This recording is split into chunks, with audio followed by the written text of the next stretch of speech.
Gloria al Señor. Bendecimos su nombre. Amén. Toda la gloria y la honra sea para nuestro Dios amado. Bien, amados hermanos, en esta noche del primer jueves de este mes segundo del año, febrero, vamos a continuar con las enseñanzas del libro de Apocalipsis. Amén. Vamos a retomar con este estudio, gloria a Dios. Recuerde que hemos concluido con el tema de las 7 trompetas, ¿se acuerdan? Estamos hablando de los sellos hace muchos jueves atrás. Luego seguimos con las 7 trompetas, que son los sellos, los juicios que siguen en ese orden en el Apocalipsis, las 7 trompetas, y ya concluimos diciendo que esas 7 trompetas es lo que se llama el conjunto de la ira de Dios que vendrá sobre los moradores de la tierra. Amén. Y las trompetas es un tema importante en la Biblia, o las trompetas son de importancia en la Biblia, tanto que hay una fiesta judía que se llama la fiesta de las trompetas, ¿cierto? Pero que la fiesta de las trompetas pues no tiene nada que ver con las trompetas que se mencionan en el libro de Apocalipsis, son totalmente diferentes.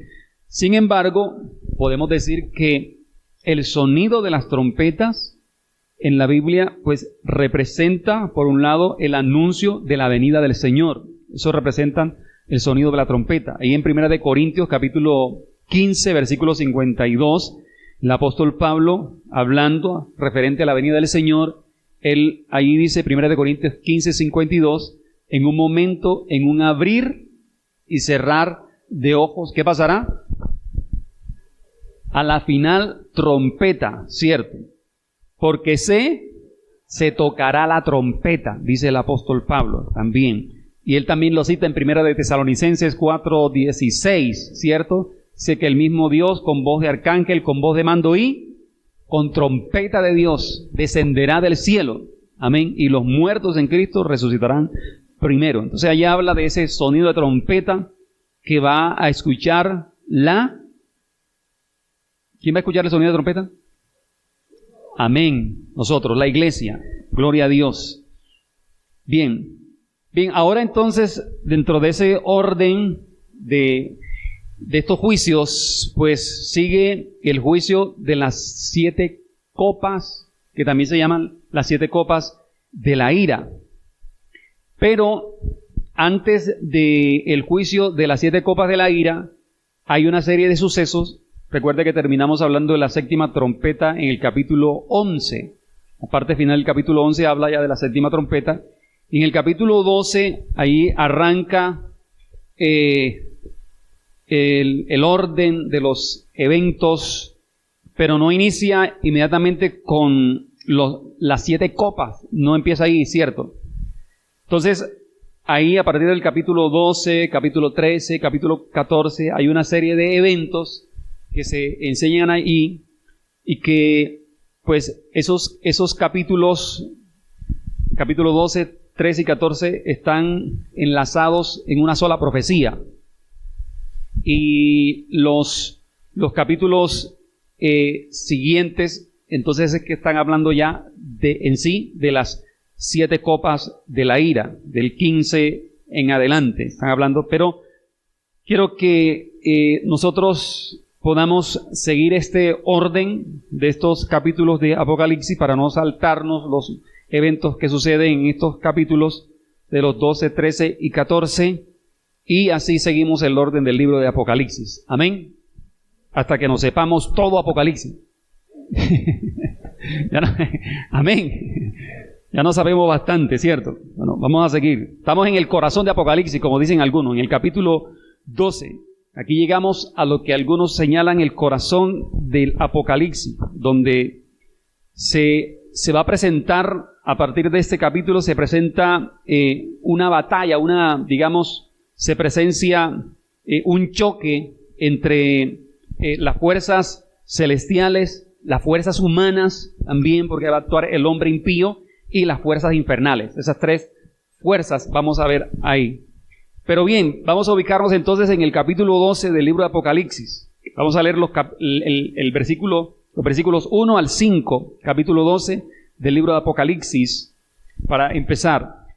Dice el versículo 1 hasta el 5, apareció en el cielo una gran señal, una mujer vestida del sol, con la luna debajo de sus pies y sobre su cabeza una corona de 12 estrellas, y estando encinta clamaba con dolores de parto en la angustia del alumbramiento. También apareció otra señal en el cielo. He aquí un gran dragón escarlata que tenía 7 cabezas y 10 cuernos, y en sus cabezas 7 diademas, y su cola arrastraba la tercera parte de las estrellas del cielo y las arrojó sobre la tierra, y el dragón se paró frente a la mujer que estaba para dar a luz, a fin de devorar a su hijo tan pronto como naciese. Y ella dio a luz un hijo varón, que regirá con vara de hierro a todas las naciones, y su hijo fue arrebatado para Dios y para su trono. Amén. Gloria al Señor. Bien,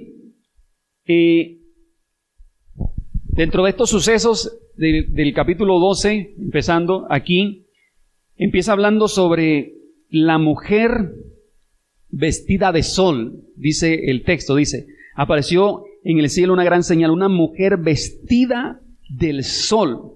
O sea, si nosotros vemos esto de manera literal, es imposible que alguien esté vestida con el sol, ¿cierto? Porque queda... Sí, o sea, no queda nada, mejor dicho. Desaparece completamente.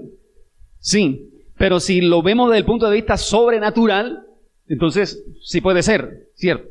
Aunque esto es simbólico, ¿cierto? Esto no es literal, es simbólico. Por eso dice el texto, una gran señal, una mujer vestida del sol, con la luna debajo de sus pies. Entonces, aquí empezamos en este capítulo 12, que se encuentran 4 conflictos en el capítulo 12, o a partir de aquí, y esos conflictos son ¿entre quién? Entre Dios y Satanás. Son estos conflictos que vamos a ver aquí. Y el primer conflicto que vamos a considerar a partir de este capítulo 12 es el conflicto de Satanás con Cristo y su obra redentora. El conflicto de Satanás con Dios y su obra redentora. Por eso usted observa que aquí en este capítulo habla de la mujer, habla de un hijo, ¿cierto? Luego dice que regirá con vara de hierro. Bien, entonces, como hablamos de este primer conflicto que tiene que ver con que Satanás se opone a la obra de redención del Señor Jesús. O sea, el diablo, Satanás, siempre se va a oponer a la obra redentora de Cristo. Siempre. Desde el principio. Y si se opuso como tal, ¿cierto? Porque vemos en la Escritura eso, se opone como tal a la obra redentora de Cristo, que es lo que enseña, por ejemplo, Lucas, capítulo 22, versículo 39 al 46, lo podemos mirar. Allí vemos cómo se opone de manera literal Satanás a la obra redentora del Señor Jesucristo. Lucas, capítulo 22, versículo 39 al 44, dice, y saliendo se fue como solía al monte de los olivos, y sus discípulos también le siguieron. Cuando llegó a aquel lugar, les dijo, orad que no entréis en tentación. Y él se apartó de ellos a distancia como de tiro de piedra, y puesto de rodillas oró diciendo, Padre, si quieres pasa de mí esta copa, pero no se haga mi voluntad, sino la tuya. Y se le apareció un ángel del cielo para fortalecerle, y estando en angustia oraba más intensamente, y era su sudor como grandes gotas de sangre que caían hasta la tierra. Cuando se levantó, dice, de la oración y vino a sus discípulos, los halló durmiendo a causa de la tristeza.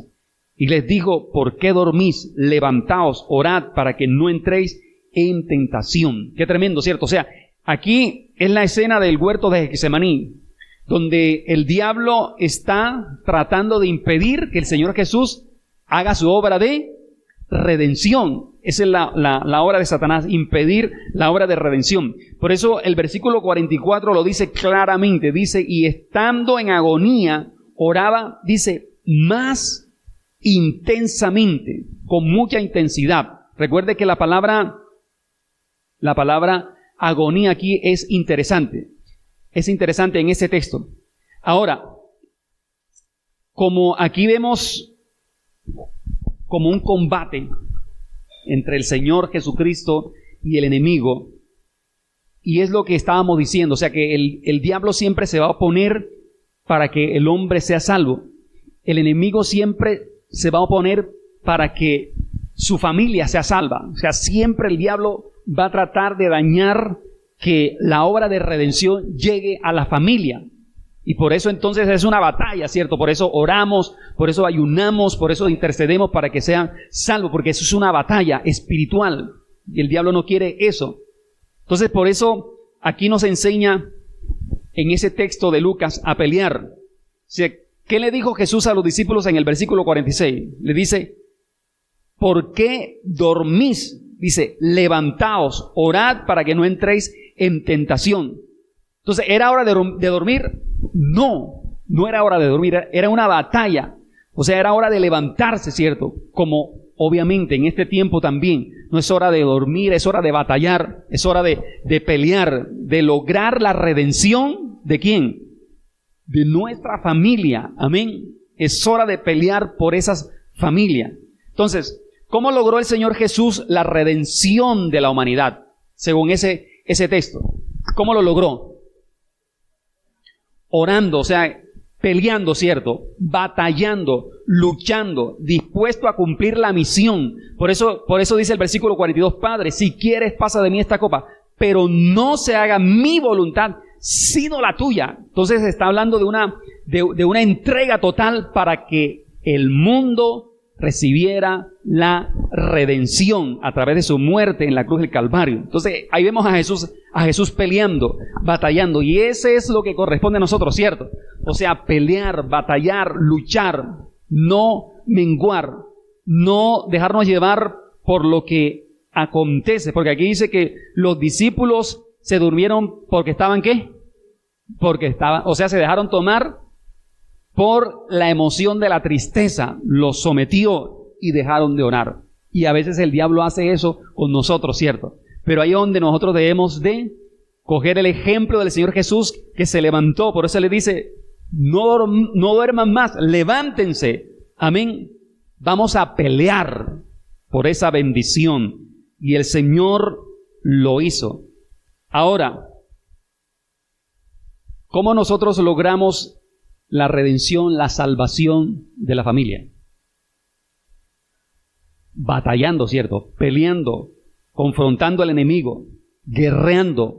De esa manera lo vamos a lograr. No lo vamos a lograr durmiendo ni dejándonos llevar por lo que de pronto ellos hagan, ¿cierto?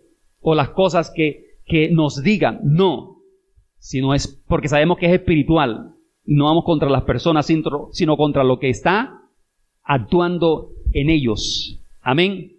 Entonces, por eso el versículo 44 de Lucas 22 dice que estando en agonía oraba más intensamente. O sea, y les dije ahorita que esta palabra es interesante porque aquí nosotros podemos ver que la palabra agonía está hablando de lucha. O sea, como si estuviera en el combate final. Y ahí es donde arrecia más la batalla. Entonces por eso dice, estando en esa agonía, en el combate final, ahí él, ¿qué hacía? Oraba más intensamente. Amén. Entonces cuando la batalla arrecia en nuestras vidas, en nuestra familia, ahí es cuando debemos más rendirnos, entregarnos, clamar, interceder, amén, hasta vencer la obra de Satanás. Entonces, Dios nos dice a nosotros ahora y nos recuerda todo lo que nos dijo el domingo, ¿cierto? Toda esa bendición que trajo el Señor el domingo. Entonces, no es momento de ¿qué? De bajar la guardia, ¿cierto? No es momento de bajar la guardia. Es momento de ¿qué? De pelear, de pararse firme, de batallar, de vencer, de alcanzar la redención, la bendición, la salvación, lo que Dios declaró para nosotros. Amén. Ahora dice el texto de Apocalipsis, nuevamente vamos a Apocalipsis, que aparece la señal en el cielo. Dice, aparece la señal en el cielo, una mujer vestida de sol. Los católicos romanos dicen, y los colombianos también, que esta mujer vestida de sol es María. Ellos dicen eso. O sea, para reforzar su doctrina mariana, dicen que esta mujer es María, que es la madre de Jesús. Obviamente, pues de hecho, María fue la mujer judía que Dios utilizó para que diera a luz al Mesías, ¿cierto? Al Mesías Salvador. Pero ellos lo toman toman a María como la reina del cielo, o sea, endiosando a María, y por eso utilizan este texto para decir que es María. Obviamente, como aquí habla el texto de el nacimiento de un hijo varón, entonces, y habla de una mujer, ellos toman esta palabra para decir que se refiere a María. Pero esto no es lo que quiere decir el apóstol Juan, o no es lo que interpreta el texto. Literalmente no, eso no es lo que quiere decir, o sea que están fuera de contexto. Si nosotros miramos todo el desarrollo del texto y hasta el final, o hasta por lo menos del versículo número 6, nos vamos a dar cuenta que no se refiere a lo que ellos dicen. Entonces, según el contexto de este capítulo, o lo que dicen los primeros versículos, esta mujer está representando a los fieles de Israel.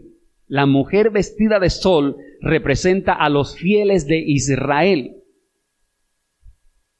Por lo que podemos ver en el contexto. O sea, sabemos que el Mesías viene de Israel, ¿cierto? Miremos, por ejemplo, lo que dice Romanos capítulo 9, versículo 5. Romanos 9, 5.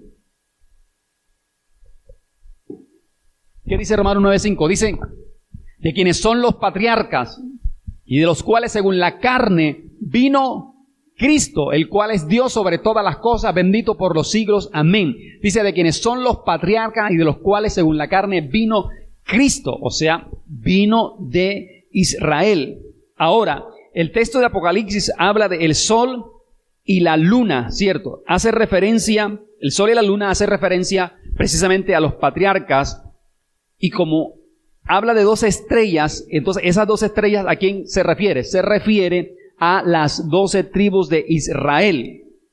Cuando habla de las 12 estrellas, se refiere a las 12 tribus de Israel. Ahora, el texto dice que la mujer estaba vestida del sol. Para Israel, el Señor es el sol de justicia. Amén. El Señor es el sol de justicia. Por eso habla de que estaba vestida de sol. O sea, que Israel tiene la protección ¿de quién? De Dios. Amén. Por eso los enemigos de Israel caen ante Israel, porque Israel tiene la protección de Dios sobre sus vidas. Sobre esa nación está la protección de Dios. Es la nación escogida. Entonces, para Israel, Él es el sol de justicia que los protege. Por eso habla de que la mujer estaba vestida del sol. O sea, tenía la cobertura del Dios eterno. Amén. Y obviamente para nosotros también Dios es nuestra cobertura. Amén. Tenemos sobre nosotros al sol de justicia. O sea, la justicia de Dios está sobre su pueblo, sobre su iglesia, sobre los redimidos por la sangre del Cordero. Por eso el apóstol el apóstol Pablo en Efesios 6, recuerde, habla de la coraza de justicia. Y la coraza de justicia, pues no es otra cosa sino que el mismo Señor Jesucristo, porque toda la armadura representa a Jesucristo. O sea que Cristo es nuestra coraza. Cristo es el que guarda nuestras vidas, el que nos protege del enemigo. Amén. Entonces, Él es nuestra fortaleza, Él es nuestra coraza, Él es nuestra cobertura. O sea, también es nuestro sol de justicia. Entonces, los fieles creyentes estamos bajo la cobertura ¿de quién? Del sol de justicia, del Dios eterno, el que nos protege. Y aquí nos habla también de un alumbramiento que se refiere, obviamente este alumbramiento se refiere al Señor Jesús. Y cuando el versículo 5 habla del arrebatamiento, el versículo 5, aquí se refiere, es cuando el Señor Jesús asciende al cielo, o sea, cuando Él muere, resucita, Él asciende al cielo. Por eso el versículo 5 termina diciendo, y su Hijo fue arrebatado para Dios y para su trono. O sea, cuando Él resucita, Él ascendió a los cielos. A eso se refiere este texto. Es lo que enseña Lucas capítulo 24, versículo 51, que allí habla que el Señor asciende a los cielos. Ahora, aquí también dice que aparece un gran dragón, que ese dragón, ¿quién es? Satanás, ¿cierto? Ese dragón es Satanás. Dice que tiene 7 cabezas, coronas y 10 cuernos. O sea, todo eso representa el poder satánico, o sea, el poder del enemigo. Y el versículo 4 dice que su cola arrastraba la tercera parte de las estrellas del cielo. Dice, su cola arrastraba la tercera parte de las estrellas del cielo. Isaías capítulo 9, versículo 15, nos habla de la cola del diablo. Isaías 9, 15. Mire lo que dice. Dice, y el anciano y venerable de rostro es la cabeza, y el profeta que enseña mentira es la cola. El profeta que enseña mentira es la cola. O sea, que la cola del diablo es un poder, sí, es satánico, pero de acuerdo a lo que dice esa parte final, el profeta que enseña mentira es la cola. O sea que la cola del diablo es un poder mentiroso, es un poder engañoso. Esa es la cola del diablo. Porque recuerde que esta parte también hace referencia al hecho que narra Isaías 14 o que narra Ezequiel 28 cuando habla de la caída de Satanás, ¿cierto? Que arrastra la tercera parte de los ángeles. Aquí entonces también se refiere a eso, cuando arrastra la tercera parte de los ángeles. Pero cuando hablamos de la cola del diablo como un poder engañoso, o sea, el diablo engañó a la tercera parte de los ángeles, los enredó, ¿cierto? Con sus mentiras, con sus engaños. Entonces, ¿a quién cree usted que engaña o arrastra el diablo? O sea, él arrastró la tercera parte de los ángeles, se los llevó a su reino de tinieblas. Entonces, ¿a quién cree usted que arrastra el diablo?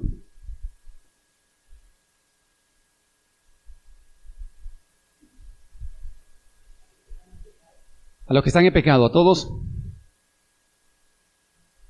los que no obedecen, a los que no tienen identidad, los que no tienen esa identidad con Dios, con Cristo, son arrastrados. Porque una persona, un creyente que tiene identidad, ¿cierto? No hay ninguna potestad, no hay ninguna falsa doctrina, no hay ningún viento de doctrina que lo pueda arrastrar, engañar, ¿cierto? Si tenemos identidad con Cristo, entonces vamos a permanecer ¿dónde? En Cristo. Amén. Entonces por eso necesitamos tener esa identidad con el Señor, para que ningún viento de doctrina de Satanás nos arrastre. Entonces a esos arrastra el enemigo, aquellos que no tienen identidad. Los que viven detrás de lo emocional son los que se dejan arrastrar por el diablo, porque no están en el Espíritu. Ahora, la tercera parte dije que se refiere también a esos ángeles caídos. Es lo que encontramos en 2 de Pedro, capítulo 2, versículo 4, y Judas, versículo 6. 2 de Pedro 2, 4, dice, porque si Dios no perdonó a los ángeles que pecaron, ahí está, sino que arrojándolos al infierno los entregó a prisiones de oscuridad para ser reservados al juicio. A eso se refiere esa tercera parte de los ángeles. Y en Judas, versículo número 6, también veamos lo que dice ese texto. Sí, Judas, capítulo 1, versículo 6, porque tiene solo un capítulo. Dice, y a los ángeles que no guardaron su dignidad, o sea que no había en ellos esa identificación con el Padre Eterno, que abandonaron su propia morada, los ha guardado bajo oscuridad en prisiones eternas para el juicio del gran día. O sea, se dejaron arrastrar. Todos los que se dejan arrastrar, si no se arrepienten, ¿a dónde van a parar? Bueno, el texto dice que el dragón se paró frente a la mujer que estaba para dar a luz con el fin de devorar a su hijo. Dice aquí, ¿cierto? Dice, y su cola arrastraba la tercera parte de las estrellas del cielo, el versículo 4. Y el dragón se paró frente a la mujer que estaba para dar a luz a fin de devorar a su hijo tan pronto como naciere. O sea, estaba esperando que naciera para devorarlo inmediatamente. Ahora, ¿usted sabe qué pasó cuando Jesús nació? Mandaron a matar a todo. El rey Herodes mandó a matar ¿a quién? A todos los niños, ¿cierto? Para que dentro de esos niños cayera Jesús. Pero no pudo, ¿cierto? No pudo. Esa es una representación de este texto también. O sea, tan pronto como nació Jesús, ahí estaba Satanás dispuesto a impedir que el Señor creciera en sabiduría, en gracia y en estatura hasta llegar a la cruz para traer la redención. Y siempre se ha opuesto y siempre se va a oponer. Por eso es una batalla, amén, espiritual. Entonces, ¿qué nos dijo el Señor? O sea, Dios nos habló de una puerta grande, ¿cierto? Y eficaz. Amén. Para nosotros, para la iglesia, para nuestras vidas, una puerta grande y eficaz. Pero dice el texto que muchos son los adversarios. Eso dice 1 Corintios 16, 9. Amén. Muchos son los adversarios. O sea que el diablo, el enemigo, se va a parar enfrente de nosotros, enfrente de la iglesia, para querer devorar esa bendición. Escuche eso. Él se va a parar enfrente de nosotros para devorar esa bendición. Pero en el nombre de Jesucristo está vencido. Amén. Y ahí es donde nosotros tenemos que pararnos firme. Así que, iglesia, hay una bendición a punto de nacer. Hay una bendición que está pronto para darse. Y nosotros vamos a perseverar. Amén. Hasta lograr esa bendición. El texto dice, y ella dio a luz un hijo varón que regirá con vara de hierro. O sea, quiere decir que Dios nos está diciendo nuevamente que debemos declarar esa bendición que está pronto a nacer. O sea que debemos creer en esa palabra que el Señor nos dio. Debemos pararnos firmes en esa palabra que Dios dijo, porque ya la tenemos en el nombre de Jesús. Amén. Aunque no veamos nada, pero la palabra ha sido declarada. Y si ha sido declarada por Dios, entonces nosotros la creemos. Y si la creemos, así se hará. Amén. En el nombre poderoso de Jesucristo. Así que creamos en esa palabra y esperemos esa bendición, porque pronto vendrá. Amén. Gloria al Señor. Colóquese de pie, por favor. Y vamos a darle gracias al Señor, a declarar una vez más su palabra de bendición. Gloria a Dios. Padre, te damos gracias, Señor, en esta noche, amado Señor. Gracias por esa palabra que tú has traído a nuestras vidas, a la iglesia, Señor. Creemos en tu palabra, Señor. Hoy, Señor, nos paramos firme bajo el fundamento de esa palabra, Señor. De esa puerta grande y eficaz que tú has abierto, Señor. Esa puerta de bendición, esa puerta de abundancia, esa puerta fructífera, Señor. Tú nos has introducido por esa puerta, Señor. Y creemos en tu palabra, Padre Celestial. No le creemos al enemigo, Señor. Te creemos a ti, amado Rey. No creemos, Señor, a la maldad del diablo. creemos a tu poder sobrenatural y creemos que esa bendición, Señor, está fluyendo, está descendiendo, Señor, está activa, Señor, en nuestras vidas, en nuestras familias, en este lugar, Padre eterno. Gracias, Señor, por esa bendición de provisión, de abundancia, de restauración, de renuevo, de vino nuevo, Señor. Gracias, Señor, te damos en esta noche, amado Rey. Declaramos, Señor, esa palabra poderosa, Dios mío, que es efectiva, que es eficaz, Señor, que es gloriosa, que es poderosa, Padre eterno.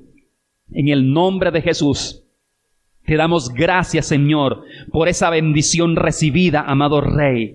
En el nombre de Jesús oro, Señor, para perseverar, Dios mío, y para mantener esa bendición, Señor, para que esa semilla la podamos preservar, Dios mío, y dé el fruto que tú esperas, Señor, bajo nuestra obediencia, bajo nuestra perseverancia, bajo nuestra constancia, Señor. En el nombre de Jesús, Señor, hoy nos aferramos a tu palabra, Señor, y nos arraigamos en ella, creyendo que es efectiva. En el nombre de Jesús, toda la gloria, la honra, Señor, el poder, la alabanza y la adoración sea para ti, amado Rey. En el nombre de Cristo Jesús, Señor. Amén, amén y amén. Gloria a tu nombre, Señor. Gracias, Padre Celestial.